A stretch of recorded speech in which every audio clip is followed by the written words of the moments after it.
तो आप सभी का पुनः स्वागत है आपके YouTube चैनल अल्फा लापोरिस में। आज हम एक महत्वपूर्ण बिंदु पर चर्चा करेंगे। जनरली सभी सरकारी कर्मचारियों की इच्छा रहती है कि वो 60 साल के बाद, रिटायरमेंट के बाद उनको पेंशन का लाभ मिले। लेकिन भारत सरकार ने और धीरे धीरे विभिन्न राज्य सरकारों ने भी 2000 केंद्र सरकार ने सर्वप्रथम 2004 के बाद और विभिन्न राज्य सरकारों ने अक्टूबर 2005 के बाद नियुक्त कर्मचारियों के लिए एक नई पेंशन की व्यवस्था की गई, जिसे एनपीएस, न्यू पेंशन स्कीम कहा गया, और ओपीएस जिसे ओल्ड पेंशन स्कीम कहते थे, तो उसको हटा दिया गया, उस लाभ से वंचित रखा गया। लेकिन कुछ कुछ राज्य सरकारें धीरे धीरे, अभी संभवतः पश्चिम बंगाल में ओपीएस ही लागू है, और इसी बीच राजस्थान सरकार ने 1 अप्रैल 2022 के बाद दोबारा से ओपीएस को लागू कर दिया है। और इसी के साथ छत्तीसगढ़ की सरकार ने भी, कांग्रेस सरकार वहाँ पे जो है बघेल साहब की, तो उन्होंने भी दोबारा से ओल्ड पेंशन स्कीम को लागू कर दिया गया है। तो पूरे देश में सरकारी कर्मचारियों के द्वारा बार बार ये मांग भी उठती है कि उन्हें पुनः ओल्ड पेंशन स्कीम में शामिल कर दिया जाए, क्योंकि एनपीएस के कुछ नुकसान लोगों के द्वारा आशंका की गई है। नुकसान के संबंध में, अगर मुख्य रूप से उन लोगों के लिए जिनकी सेवा कम होती है, जो कम सेवा का, अब मेरा आशय है कुल वर्षों की जो संख्या कम है, तो उनको एनपीएस के तहत मिलने वाली पेंशन बहुत कम मिलती है, ऐसा कहा गया विशेषज्ञों के द्वारा। लेकिन ये तो एक सरकार का विषय है और नीति निर्धारक जो हमारे हैं वही इसको डिसाइड करेंगे कि आने वाले समय में क्या होगा। लेकिन जिस प्रकार से कर्मचारी में रोष है, तो एक संभावना है कि आने वाले समय हो सकता है कुछ सरकारें पुरानी पेंशन स्कीम को लागू कर दे अपने कर्मचारियों के लिए। लेकिन अगर आप एनपीएस के कर्मचारी हैं, या जनरली प्राइवेट सेक्टर में तो एनपीएस ही सभी लोगों का कटता है, कंपलसरी भी हो गया है।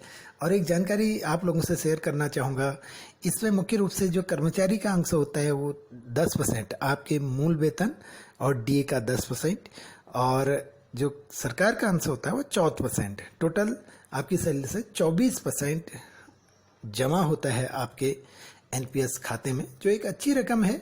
और अगर उस पर चर्चा की जाए तो जनरली बताया गया है कि शेयर मार्केट में वो इन्वेस्ट होता है। जो मैं पिछले कुछ आंकड़े हैं उन पर मैं देख पा रहा हूँ कि लगभग 9-10% रिटर्न उस पर मिल रहा है, जो जीपीएफ से बेहतर है। तो अब आप देखिएगा कि एक इच्छा रहती है कि भाई अगर जो भी पैसा मेरा कटा है वो किस प्रकार से है और कितना उस पर अभी जमा हुआ होगा, कितना मुझे मिलेगा, तो उसके लिए एक व्यवस्था की गई है। आज उस जानकारी से मैं आप लोगों को शेयर करूंगा, उस जानकारी से अवगत कराऊंगा। तो आपको क्या करना है, दोबारा से वही बात होगी कि आप अपने गूगल प्ले स्टोर पर जाइएगा, तो वहाँ पे आपको एक ऐप मिलेगा गूगल प्ले स्टोर पे, जो इस प्रकार का एक ऐप होगा। वहाँ पे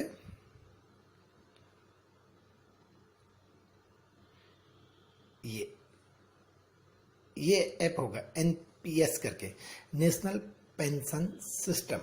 तो इसको आप डाउनलोड कर लीजिएगा। तो इसको डाउनलोड करके, ये जैसे आप डाउनलोड करेंगे, तो अभी ये तो हमारे फ़ोन पे ऑलरेडी पहले से है, तो ये डाउनलोडेड है। तो जो जिन लोगों के हो जाएगा, शुरू में आपसे संभवतः या वो आपसे कुछ वेरिफिकेशन मांगे, जैसे आपका मोबाइल नंबर, आप कौन सा पासवर्ड रखना चाहते हैं, वो आप बड़ी इजी प्रोसेस है, उसमें आप बिल्कुल भी आपको दिक्कत नहीं होगी।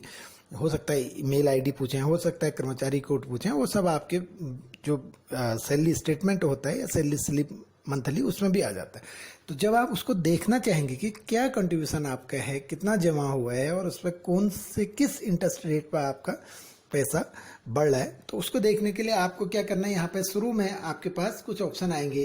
एक तो लॉगिन का आएगा, कंट्रीब्यूशन आएगा, और ये सब चीज़ें आएंगी। तो आप क्या करिएगा, लॉगिन पर आप क्लिक करिएगा।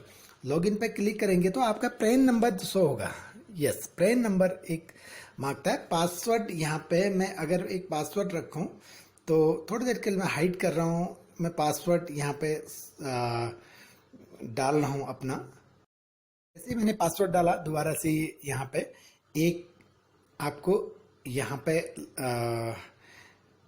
ऑप्शन जो ये दिख रहा है यहाँ पे येलो कलर पे, और जनरली लॉगिन यहाँ पे लिखा हुआ आता है। अभी हो सकता है साइट पर कोई प्रॉब्लम, आप इसको क्लिक करेंगे तो ये आगे की इंफॉर्मेशन आपको दिखा देगा कि कितना अमाउंट आपके इस पे है, और आप इस ढंग से अपने मंथली आप चेक कर सकते हैं कि आपका एनपीएस का अमाउंट इसमें जमा हुआ या नहीं हुआ, या एनुअली भी अगर हुआ है तो कितना हुआ है, ये भी आपका एक हक है इसको जानने का।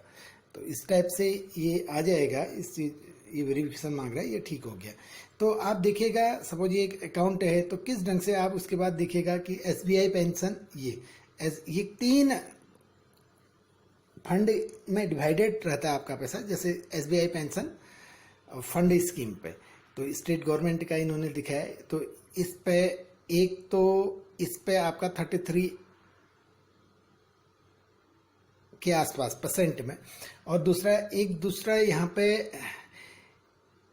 UTI retirement solution pension fund scheme state government का ये हो गया। तीसरा यहाँ पे एलआईसी पेंशन फंड स्कीम में, तो 3 भागों में 33 और 34 करके डिवाइडेड रहता है। तो ये अमाउंट आपका इस ढंग से बाद में दिखा लेगा। सपोज इस अकाउंट पे ये अमाउंट दिख रहा है, या यहाँ पे आपके कितना आपके एनपीएस में अमाउंट जमा है, ये आप आराम से देख सकते हैं, हर महीने देख सकते हैं, एनुअली देख सकते हैं। और उसके आगे कि आपको कि क्या इंटरेस्ट रेट से आपका पैसा ग्रो हो रहा है, या ROI करके एक आएगा, इसको आप क्लिक करेंगे तो आपका इंटरेस्ट रेट भी दिखा देगा। तो आप देखिएगा, अभी मैं कुछ देर पहले जब देख रहा था इस वर्ष में, क्योंकि शेयर मार्केट लगभग 18,600 की ऊंचाई से वर्तमान समय में 15,500 पे चल रहा है, तो माइनस की ग्रोथ दिखा रहा है। लेकिन ओवरऑल जब से ये इस अकाउंटों का अगर मैं चेक कर पा रहा था तो ये लगभग 2007 से चल रहा है, तो उस पर 8.5% का इंटरेस्ट ये दे रहे हैं। और आप देखिएगा ये है return on the financial year, तो 11.23 माइनस का है, लेकिन रिटर्न ऑन इन्वेस्टमेंट अभी तक का 8.47% की रेट से ग्रो कर रहा है। तो इसी आधार पर आप अपनी पासबुक को भी मेंटेन कर सकते हैं। ये है ये माइनस का है, ये मैं आपको दिखा रहा हूँ। तो ये इस वित्तीय वर्ष का है, लेकिन ओवरऑल 8.47। तो आप चाहे तो स्टेटमेंट भी यहाँ से अपने ये आप लेफ्ट हैंड साइड पे ये 3 आपकी लाइन है, यहाँ पे जाके आप अकाउंट डिटेल और दूसरी तीसरी चीज़ें नोटिफिकेशन, आपके टायर 2 में क्या है, टायर 1 किस तरह, सारी चीज़ें आप आराम से देखिएगा तो देख सकते हैं।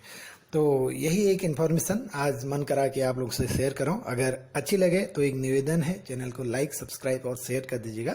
और बहुत जल्दी एक और बेहतरीन जानकारी के साथ हम लोग मिलेंगे। तब तक के लिए थैंक यू, नमस्कार।